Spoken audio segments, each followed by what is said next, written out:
नाज़रीन, खैरपुर में सकाफ़ती खाते पारां सचल अकेडमीअ में सुघड़ कचहरी कोठाई वई। उन ई हवाले सां रिपोर्ट करे रहियो आहे शकील जांवरी।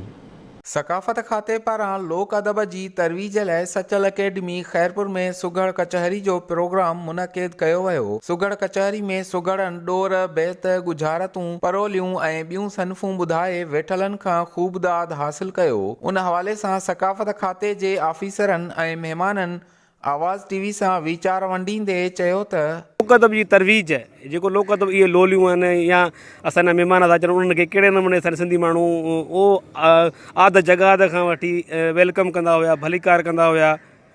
उन जी तरवीज लाइ लोक शाइरी आहे, लाॾा आहिनि, शेरा आहिनि, लोकगीत आहिनि या इन सां सिलाडियल जेके बि असांजा ॿियूं सिनफ़ूं आहिनि उनखे उनजी प्रमोशन लाइ हीअ मुख़्तलिफ़ शहरनि में ज़िलनि में त नथा चई सघूं असां त डिवीज़न लेवल ते असां हीअ कचहरियूं साईं सरदार शाह, साईं सेक्रेटरी गुलाम अकबर लगारी साहिबु, अब्दुल अलीम राजशाही साहिब जिन जे हुकूमनि ते हीअ कचहरियूं रखी वयूं आहिनि। कल्चर डिपार्टमेंट जी तरफ़ां ही असल में जेके एक्टिविटीज़ थियनि थियूं, सुघड़ कचहरी, म्यूज़िकल नाइट, मंच कचहरियूं, उन जो जेको मेन मक़सदु आहे उहो इहो आहे त असां पंहिंजे धरतीअ जो पुरअमन हुजण जो असां मिसाल ॾियूं, दुनिया खे पैगाम ॾियूं ऐं उन सां गॾोगॾु ही सूफ़ीज़म जी धरती आहे। कोविड जे करे मोस्टली असांजूं एक्टिविटीज़ जेके भिटशा जे अंदरि, लाल शहबाज़ कलंदर जे अंदरि जेके बि असांजा कल्चर जा इवेंट्स आहे उहे रुकियल आहे। सकाफ़त खाते खे मुबारक ॾियां थो त सिंध जे सुघड़नि खे हिकिड़ी जॻह ते गॾु करे सुघड़ कचहरी जो जेको हिन प्रोग्राम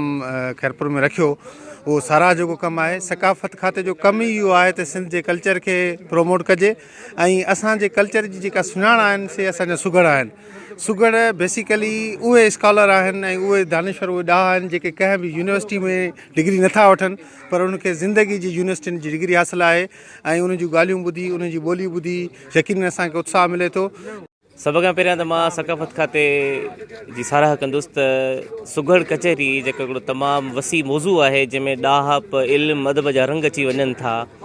उहे जेके होरियां होरियां मिसाल पिया वञनि पिया, सरवर साहिबु, सलीम साहिबु, अकबर लगारी साहिबु, साईं सरदार शाह, सभई खीरूं लहणनि था त हुन हिकिड़े सिंधी रवायत खे, सिंधी सकाफ़त खे जीरो रखियो आहे।